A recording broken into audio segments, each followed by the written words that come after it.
ጥቅሱን እናንተ ፈልጉት እኔ ለዋሽላችሁ አይነት ነገር እኮ ነው።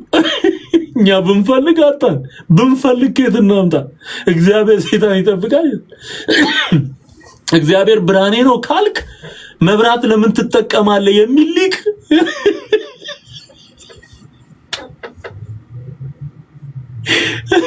ጴንጤ አለ። መጀመሪያውን ሰምታችሁታል። እግዚአብሔር ብርሃኔ ነው ካልክ ለምንድን ነው መብራት የምታበራው አላለም?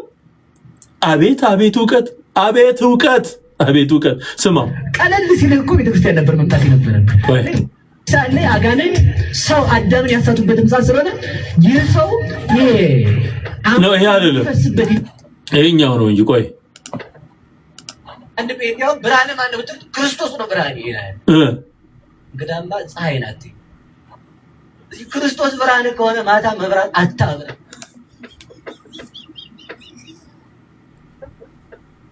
አረ ምን አይነት ሊቃውንት ናቸው ፈተው የለቀቁብን እንዴ! አቤት አቤት አቤት አቤት አቤት አቤት! ብርሃን ክርስቶስ ከሆነ ብርሃን መብራት አታብራ አለ እኮ። የስልጣኔ ጫፍ የእውቀት ዳር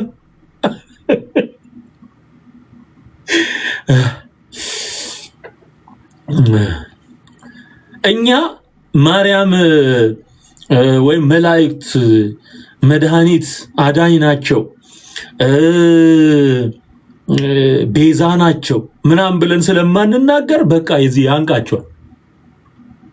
እንዴት ብርሃን ትላለህ? እግዚአብሔር እና ማን ዳዊት ሲዘምር እግዚአብሔር ብርሃኔና መድኃኒቴ ነው ይላል።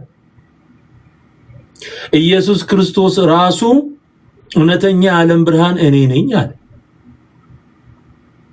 ታዲያ ማንን ብርሃኔ ብለን እንጥራ? ደግሞ አዳምን ያሳቱበት ሰዓት የሚለውን ቃል አይታ ይሄን እሺ እንትን ልበል። አዳምን በ6 ሰዓት ነው በፈተና የሚወድቅበት የሚዝንበት ሰዓት። ይህ ሰው አሞቱ የሚፈስበት የሚበተንበት ሰው በፈተና የሚወድቅበት የሚዝንበት ሰዓት። ሐሞቱ የሚፈስበት ነው አለ። አቤት እውቀት! ሐሞቱ የሚፈስበት በምን ሰዓት? በ6 ሰዓት። ሰይጣንን ይጠብቀዋል።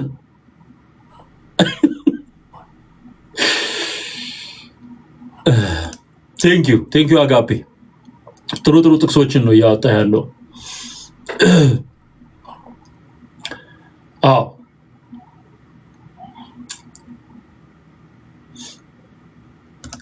በተለይ ይሄኛው ቃል ደግሞ በደንብ ማስተዋል አለባችሁ። በእነዚህ ሐዘን ለማስተዋል የሚያስቸግር ነገር አለ። ያልተማሩትና የማይጸኑትም ሰዎች ሌሎችን መጻሕፍት እንደሚያጣምሙ እነዚህን ደግሞ ለገዛ ጥፋታቸው ያጣምማል። ማጣመም ነው ስራው። ማጣመም ነው ስራው።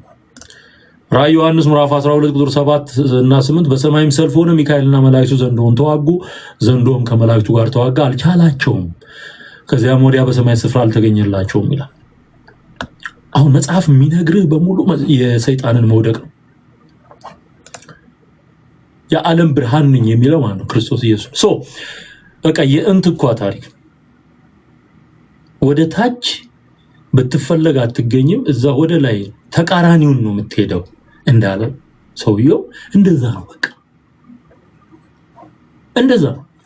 አሁን ይህን ሰው የሚናገረው ነገር በሙሉ መጽሐፍ ቅዱስ ላይ ብትፈልገው የለም። ሐሞቱ የሚፈስበት ሰዓት ነው ይልሃል። 6 ሰዓት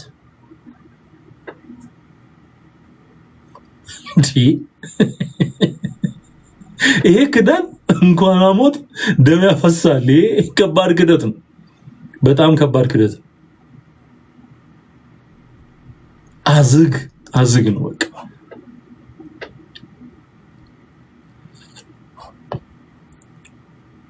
ስሙ ከተቻለን 6 ሰዓት ጸሎት ማድረግ ከተቻለ ያለዚህ ተመልከቱ። 6 ሰዓት አጋንንት የሚያወደልዱበት ሰዓት ነው። ከዚያ ተለይተው ሞክር እምቢ ካለህ ሞክር።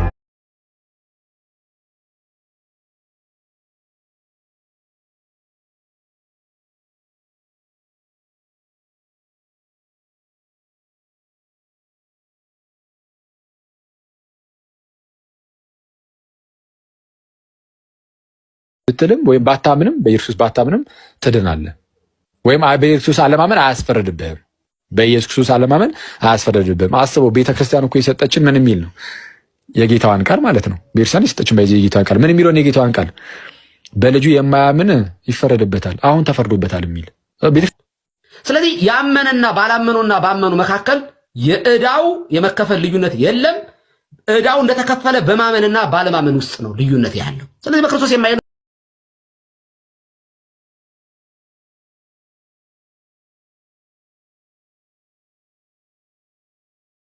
ወንጌላውያን አማኞች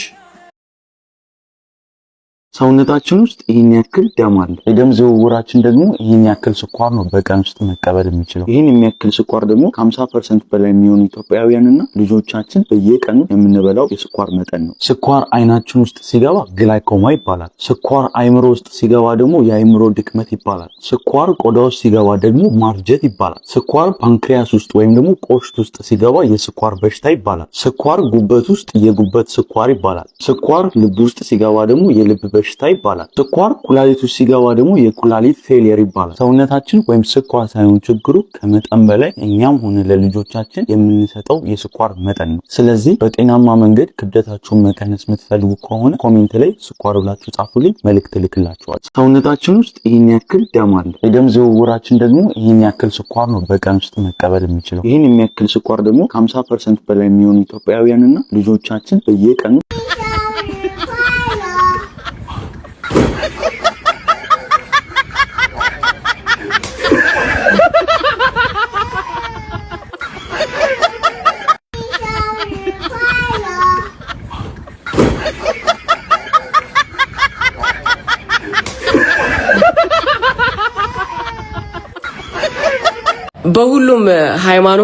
በሁሉም ሃይማኖት ለምሳሌ በእስልምና ለምሳሌ በክርስትና ለምናመልከው አምላክ ለጌታችን ማለት ነው እንዴት ነው የምናየው? እንዴት ነው